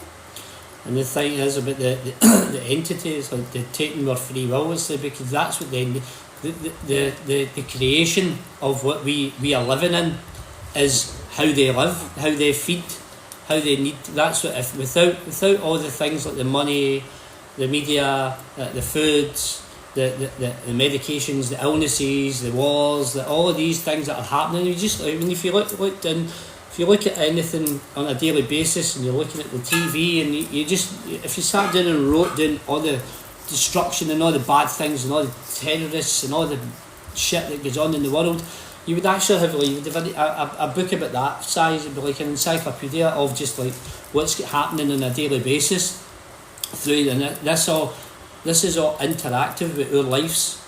So everything, and this is how they've got 8 billion people controlled through fear and through hurt and pain and anger and grief and sorrow and breakdowns and everything, suffering, and we're all meant to be. We've been set up a cracker, totally set up a cracker. When we come here and our divine blueprint's already mapped out and we're like, here, oh yeah, this is amazing, we're coming a fun-filled adventure, we're coming here to rock the world and have a beautiful, beautiful time, just like we would do when we're children, up to like 7. It's like, and then it just all flips because we go to school and nursery and all these things. And that's how long it takes to program a child. And then it's like you've got a job, college, university, all of these things, and it just snowballs. Then you've got a house, mortgage, children, wife, and we're creating the next generation of the slaves on the planet by having babies and stuff. We just think, oh, we have babies. We don't have babies to allow them to be their own unique, beautiful little spirit beings. We have babies because we just have this program in us to believe that this is the way it works. We come here, we meet somebody, we fall in love, we have babies, and then we split up, and then we get to 40, we have a breakdown or whatever it is, and it's like boom, and so we get, everything is put in place as a structure, but we have a divine plan and the divine blueprint already in place. But this is their divine plan and divine blueprint. It's not a divine plan. No, it's undivine then, I don't know what the word is, but this is their plan, and they basically put their plan on top of our plan and take us off the original plan. So it's our true morphogenetic field, our auric field, and is distorted. Your face shows how muddled. Okay. Alright, your face shows how muddled up your thoughts are. I don't know if that's a positive or a negative comment, I'm not sure. But my face, whose face? I don't know. My face shows how my But thoughts on I there. don't know if it's you or it's just in general people. Alright, maybe okay. Good Something I point. was going to say as well is that there are universal laws. So, Right. Thanks very much. males. Male. I mean, I'm offended you called me a male. Funny you're just saying that, so I'm going to talk about universal laws.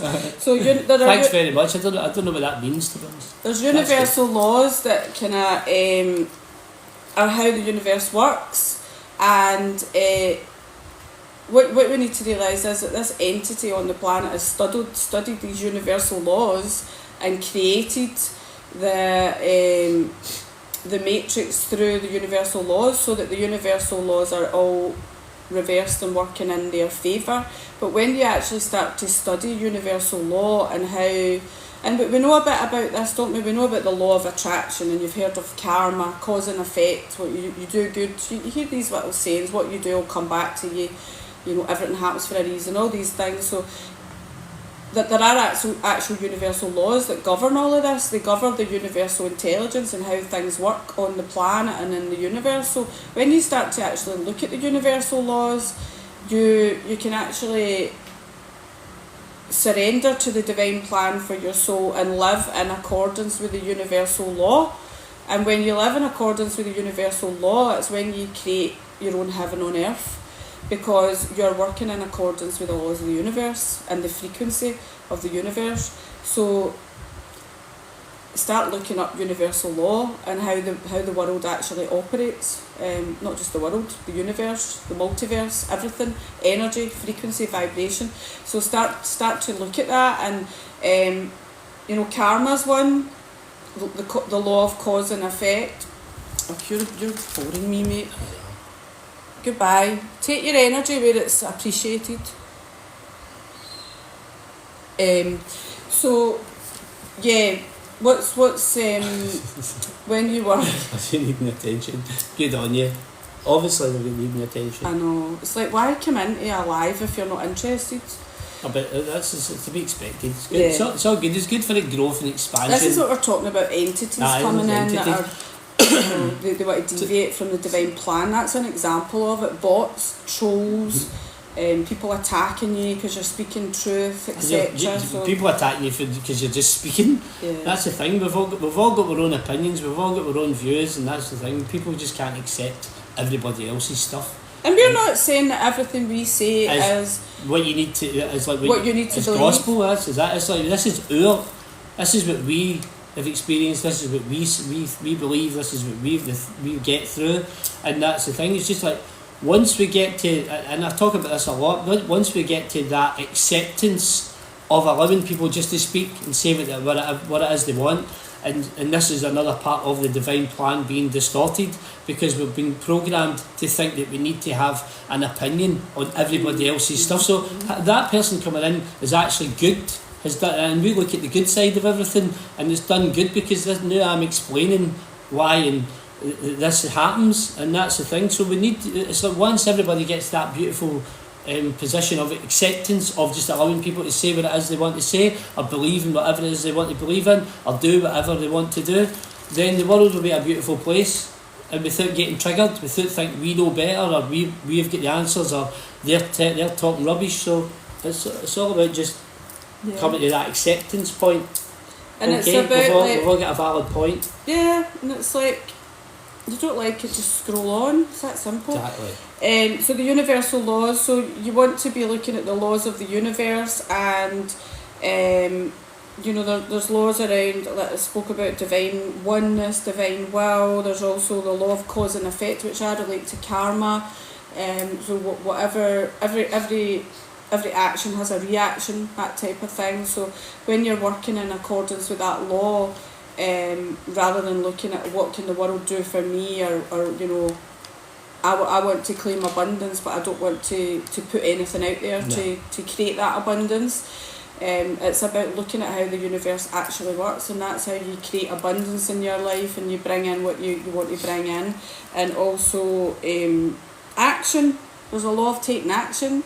So it's not just about talking or like manifesting, it's about what action are you going to take to create the life you desire. So we teach about this on a deeper level in Galactic Earth School, and we do transmissions, etc. But the transmission that wanted to come through today was around the divine plan, about realising that there is a divine plan for your soul, and there will be times in your life when you reflect where you have been on that path and, you know, following the divine will, and connected to higher consciousness, and, you know, receiving the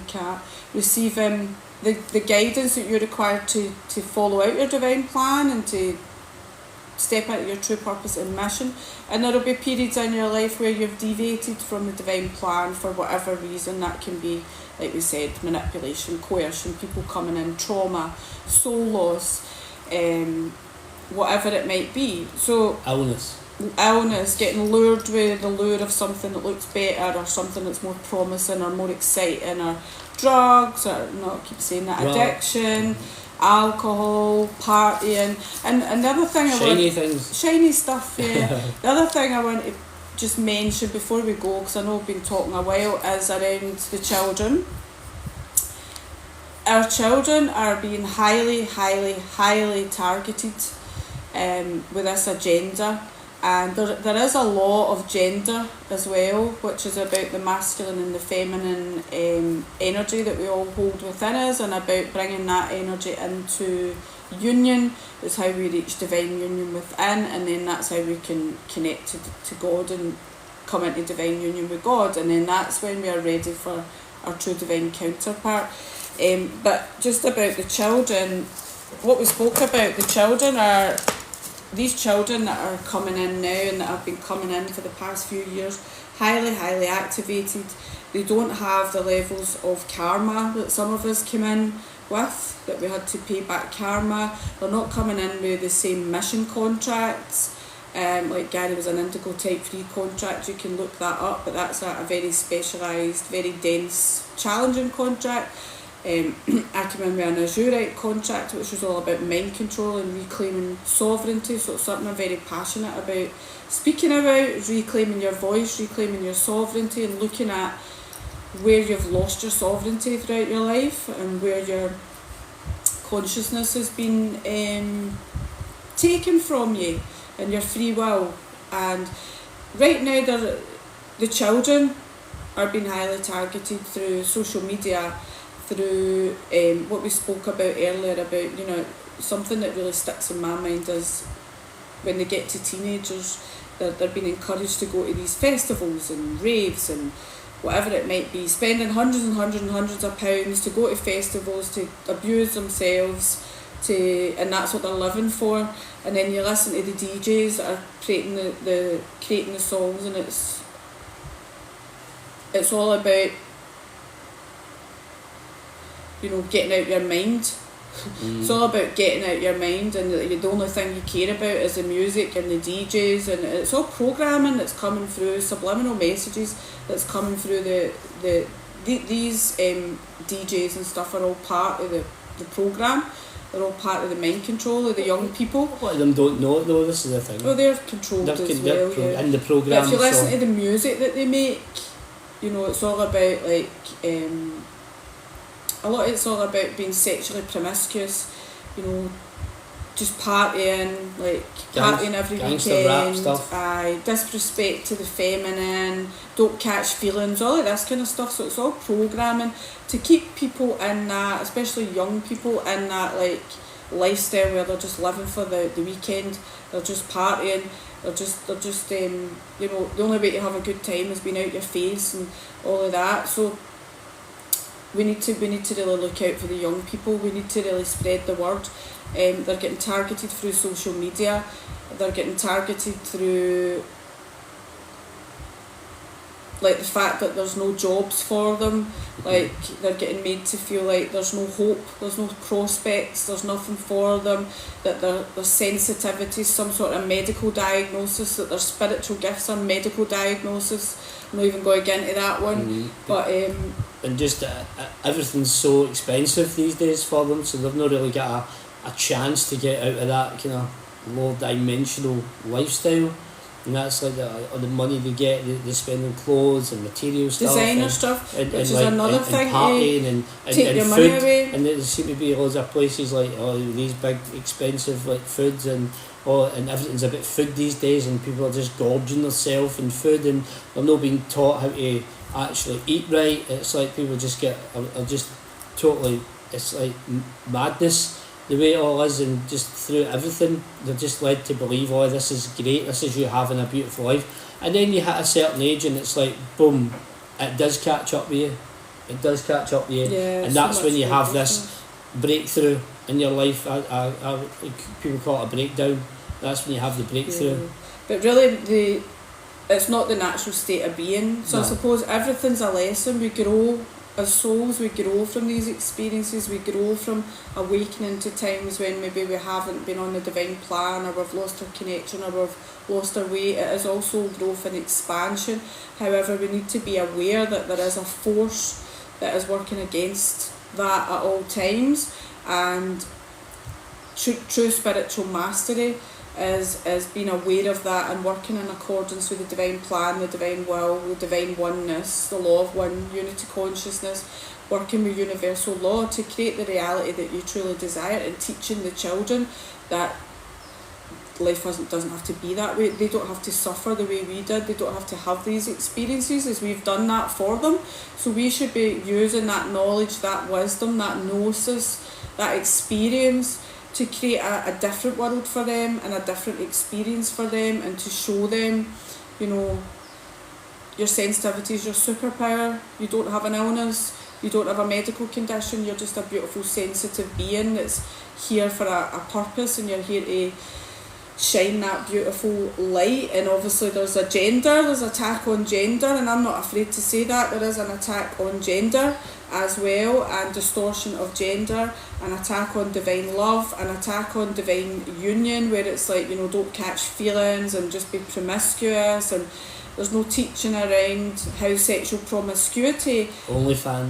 OnlyFans, that's another thing, like that's been touted as a career now and a way to make money and have a good lifestyle, because people want to fly all over the world. They want the designer bags, they want the designer clothes they see on programmes that they see influencers doing. Yeah, they want to be an influencer. That's the easy way to do it, is through there's a clue in that name. Influence. I just call them programmers. Yeah. They're programmers, they're not influencers, they're basically telling you what they're doing. Yeah, what I would say, Melanie, if they're unwilling to see it, no matter what you try and show them, is to work on a quantum level. Because sometimes we can't change the physical reality. You can talk to somebody till you're blue in the face. You only change yourself. Yeah. For people to follow the suit of, oh my God, if you can do it, I can do it. Yeah. And I've had that. Yeah, change yourself, but also work on a quantum level. Mm-hmm. Remember, everything in the physical has a multi-dimensional component. So if you're coming up against resistance with your child, where you're trying to teach them and they're resistant, go into the quantum. Are there timelines where there's a control element between you, or is that why they're resisting you? Are they track back with them as well? Where has their field had this kind of wanting to eat McDonald's or whatever it is, wanting to eat like poisoned food? Where did that begin? Start to work on it on that level. Where does this entity came in? Or, hi lovely, where is this distortion came into their field? Because it's not their natural way of being as well. So it's about starting to tap into that on a multi-dimensional level, and like Garry says, letting them see from you by example, and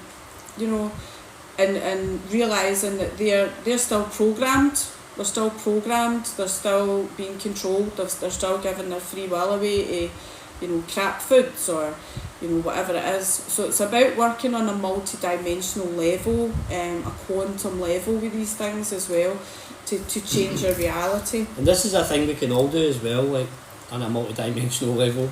We can all do individual work on these corporations, these things, to basically stop them programming our children through these things. We can go back and track them back and change the dynamics of these things, and to stop them.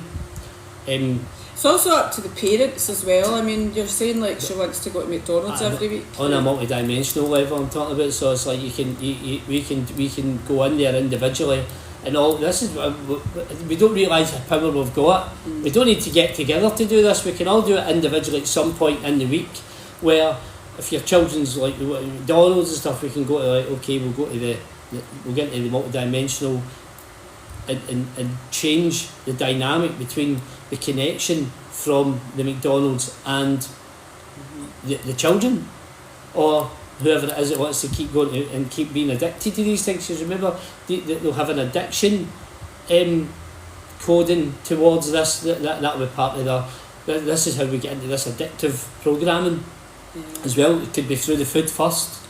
It could be through anything. They get addicted to a lot of school things. friends go there, so she feels she's missing it. This is where homeschooling, Uh-huh. like if I could go back with my child and be that conscious parent, like with Paul, I would have homeschooled Paul, because Paul absolutely hated school, didn't he? Aye. He just absolutely Same hated as me it. when I was young. Didn't fit in, didn't enjoy it, couldn't wait to leave. And he's highly intelligent, he's highly gifted, but it was because that environment wasn't conducive for him. So institutions are awful.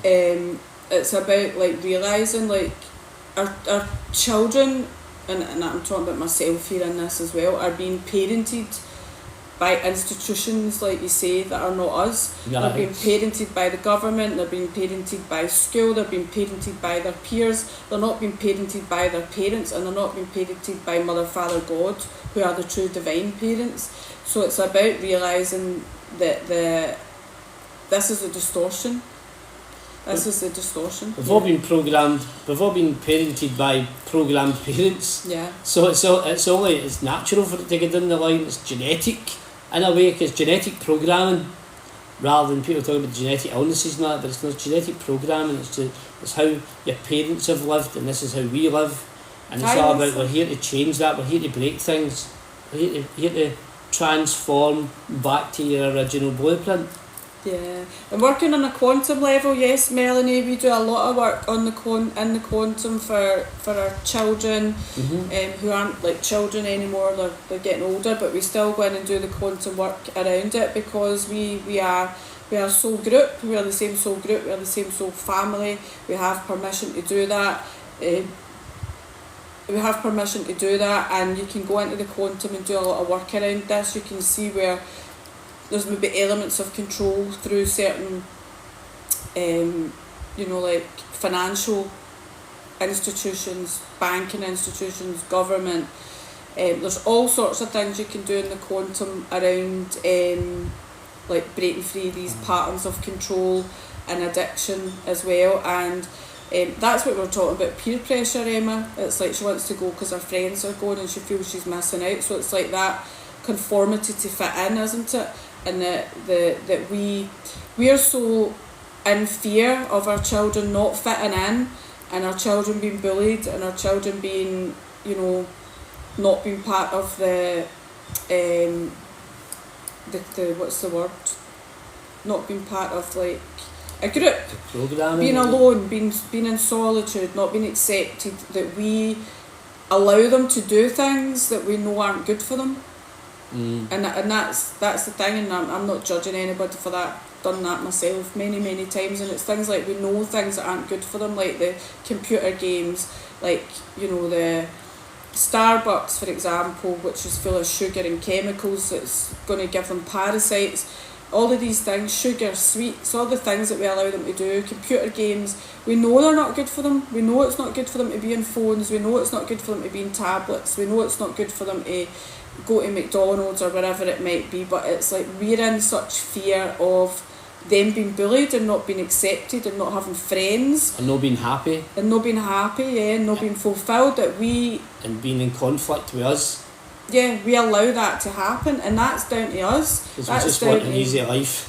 Well, it's not even an easy life. It's like, I think we hold certain wounds within ourselves, like where we've not fitted in, or we've been bullied, or we've not been part of the popular crew, if you like, that we don't want that to happen to our children. And there's so much stuff put out about how bullying's rife in schools as well, that you've got a fear that your child's going to be bullied, they're going to be isolated, all of these things. So again, working on yourself, working on that fear within yourself, because that's coming from a wounded aspect of us. So I used to have a terrible fear about Paul being bullied, because he was so sensitive, and he was just like, he's into train spotting and he's into engineering and stuff like that. He just wasn't the typical Glasgow male, if you like, and I used to be terrified of him getting bullied.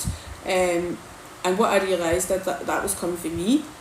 That was coming from me, because I was bullied and I didn't fit in at school, and I hated school. So I was projecting my consciousness onto him, and then it was kind of coming into reality. But when I actually released that fear of Paul being bullied or anything happening to him, I don't worry about him at all, and he's totally,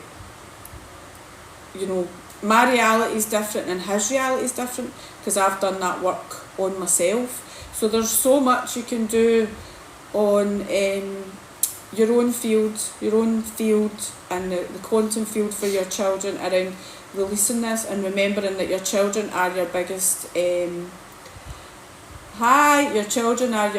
mirrors.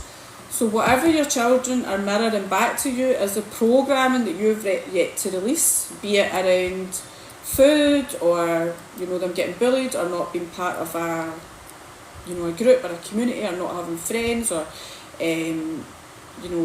like you're saying, Melanie, doesn't listen. There's a resistance there, there's a control element there as well. So go into the quantum with all of this, and remember, you're the master of your own reality. You're the master of your own reality. So you need to take ownership of your journey, and you need to take ownership of your reality, and realise that you have the power, you have the tools. So surrender to the divine plan, surrender to divine intelligence, release attachment. Hi, Nicola. That Nicola there. I think that's Nicola. Hi, Nicola. Yeah, where are you resisting exactly? Where are you resisting that's causing that reflection in him, that he's resisting you? Where are you still programmed to an extent that you feel like you have to let your child do these things even though they're bad for her, or they're not in alignment with what you want to see for her, what you want her experience to be. So it's all about us. We are the programmers of our children, effectively, along with other influences, and we have been programmed. So it's about reprogramming our subconscious mind to realise that we have the power to create our own reality, working in conjunction with the laws of the universe, surrendering to the divine plan, connecting to divine source intelligence. The Holy Father is returning, and this divine masculine consciousness that has been distorted and attacked for so long, this fear of fathers to actually be fathers and stand up and say, no, I'm your father and I'm not allowing you to do that because it's not good for you. This has all been challenged as this divine masculine energy comes back to earth. The Holy Father is returning in a big way, the divine masculine is returning in a big way, and it's going to clear out this dark father hold and grip that they've had over us for thousands of years. Always try to protect her. I was the same with Paul, always try to protect him, but it was coming from a place of wounding within myself. Fear. And fear, yeah. It's your own fears playing it, because it's like you think that we're programmed to believe that the world is a fearful place and everything bad's going to happen to people. And I mean, we had that when we moved to Mexico. People were like, oh my god, it's dangerous, it's like murder capital of the world, and third world country. It's like, oh my god, you're going to get the cartel will get you abducted and stuff. And it's the most beautiful place I've ever been in my life. I mean, this is people that live in Glasgow that are saying this. This is people that live in Glasgow. When the stabbing craze was very like violent a big thing. And riddled with drugs and trauma and ancestral curses and all sorts of stuff, and they're like, craziness. We had all that coming here, that fear-based. And this is because that's what the world we live in. We live in a fear-based world, and that's why we project that onto our children as well. And the thing is, it's like, I mean, we've got to allow children to do things as well. We can't just control them at every level, because then that's when they start to hate you, that's when they start to rebel, and that's when things can go the other way as well. They start to get into the alcohol and the drugs and whatever else, and all of these things. And it's like, there's got to be a balance. It's like, okay, you can go to McDonald's twice a month. Yeah. You can go and do something twice a month with your friends. I'm not going to put a stop to that, but let's get into a balance. I want you to balance that off by coming for a walk in the nature with me twice a month, coming learning something that I do. I'll teach you something like I do. I'll teach you about nature. I'll teach you about cold water, energy healing. I'll teach you about meditation. And this is the thing, it's like there's always a happy balance. It's not about you controlling them and telling them, because I mean, any parent that does that, you know what happens. It's like, boom, it's like I'll sneak out at night, I'll climb down the drain pipe and I'll go and do mad things. And it's like, that's what we do. It's like, but if you're totally open with your children and say, listen, I've lived this life and I know that the way it ends for a lot of people, and that's it. And just teaching, we're here to be the influencers. We're not here to program them, we're here to influence them as well. This is where the influencers come in. But you've got influencers that are teaching them to be the toxic side, and then you've got the ones that are like, I'm going to be teaching them how to actually come back to their divine blueprint and find their divine soul and divine reclamation, and change. This is how things start to change. And we can all live in conjunction with each other, that's the thing.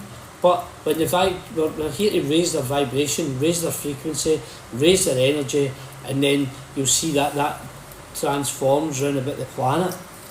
And it's also about looking at where are your children being parented out with their parents as well, because that's also the battle for their soul, isn't it? So they're being parented by influencers, by social media, by their peer group, by school, whatever it is. So they're being parented out with their own parents, and the parents feel like they don't have control over them, and that they don't have influence over them. So it's about like releasing the control of these outside influences, and also trying to purify where possible. You're not going to win every battle, but even if they're drinking structured water, for example, if you're structuring the water that they're having, that's going to help to purify them and clear out toxins. Take and smoothies, juices. So it's about the balance, as Garry said. If they don't like vegetables, you can put them in a juice and give them a nice wee juice and do that. That's the kind of thing. It's like changing.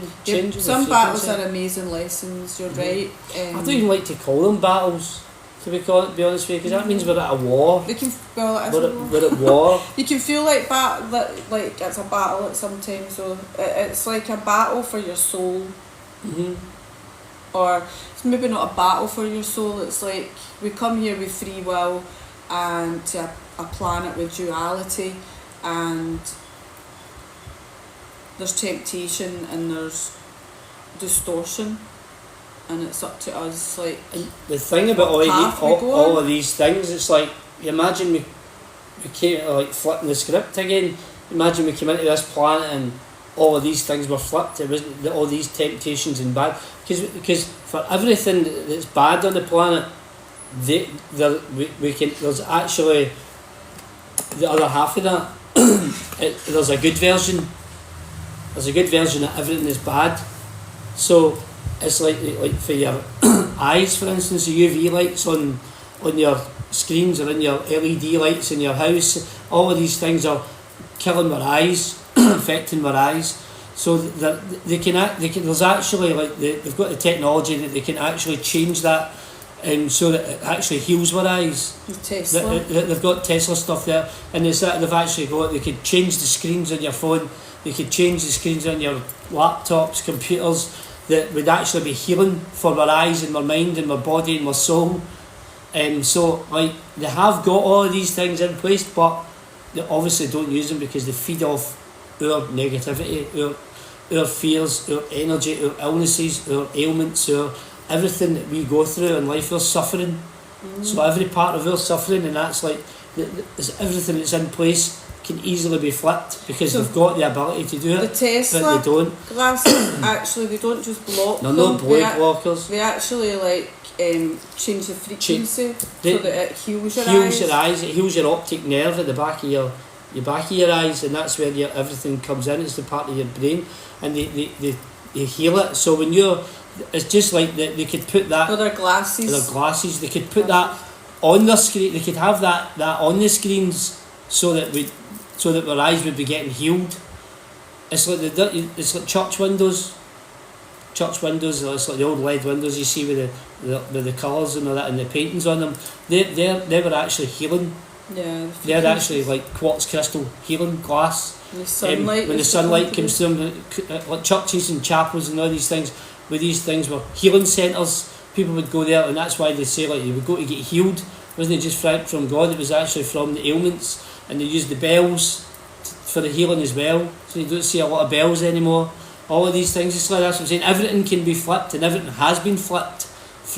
We've had all these natural abilities and all these things put in place for us to heal at every level.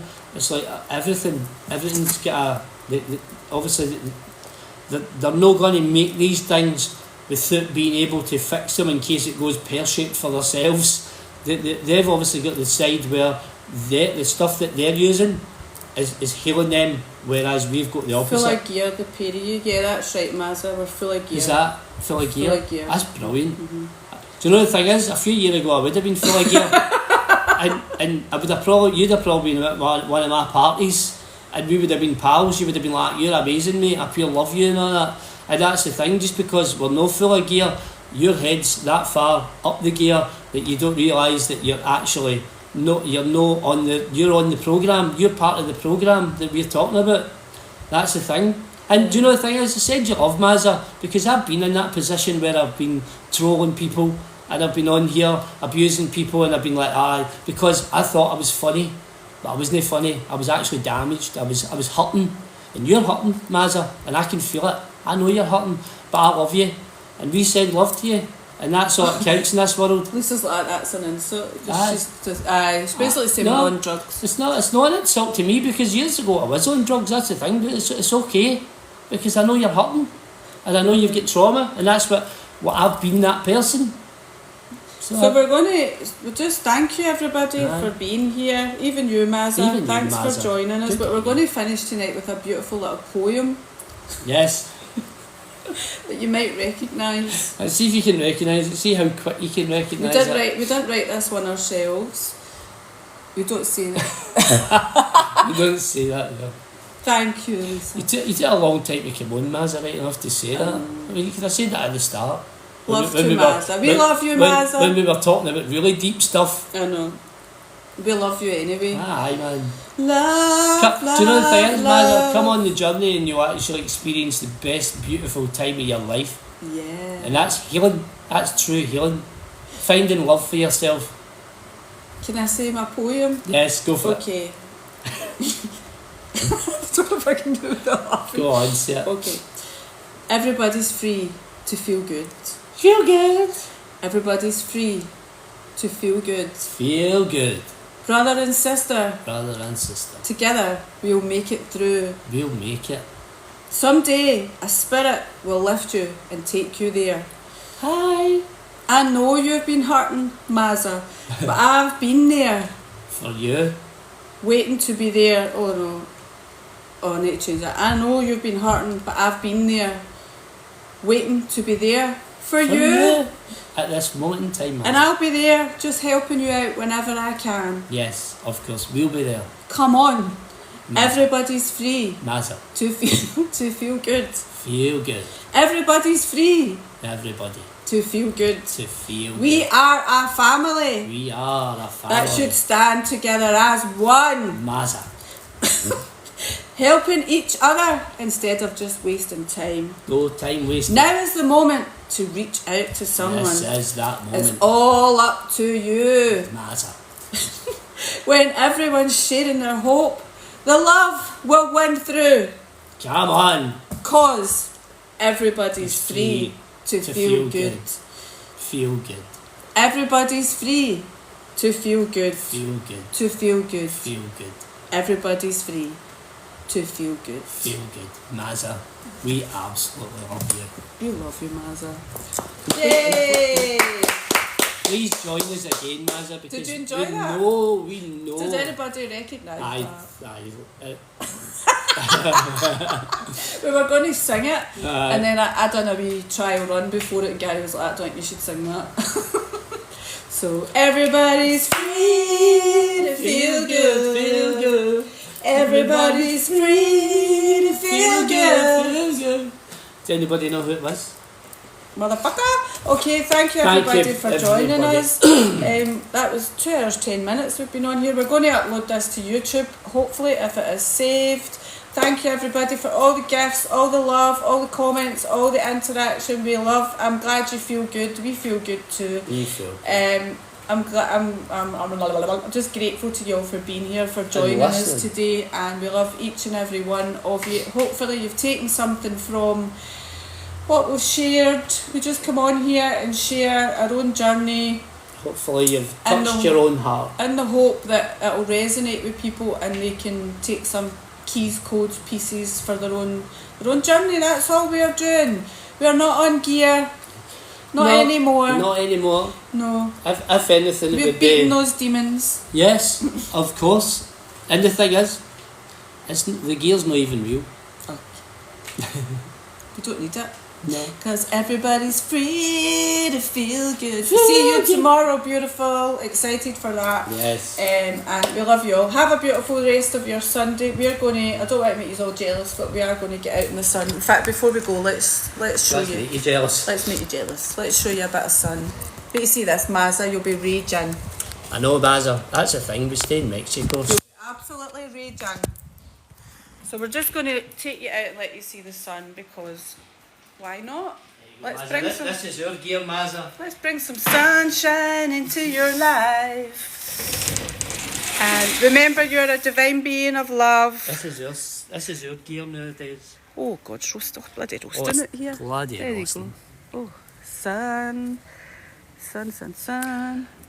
Let's show them round. There you go, Mazza. I think she's away. Is it a woman? I don't know who it is. Let's not get any more airtime. Ah, you're alright. So there's the sun. This is your gear. We're going to try and get to the beach today because we've been working all week and I need the beach. So, but it's absolutely beautiful. It's getting really hot here. Hot. Sun code, yeah, there you go, sun code. Kiaratiara sekiki aratiara sekiki arosha karayatara niara sekiki maratiara naya mosha naraya sekiki marataya. We love you all and have the most beautiful Sunday, and just remember you're a divine being of love here with a huge divine purpose and mission. Keep rocking. Yes. I think there's a filter on this. Our faces look really smooth. We look as if we've had Botox. Because we've been healthy for the last 4 years. I don't think there's a filter on it. No, it's not a filter. We're back to front. I can't deal with that. That's better. Love yous. Love yous. Bye. Love to all. And all to love. Yay! Mother. Shabba.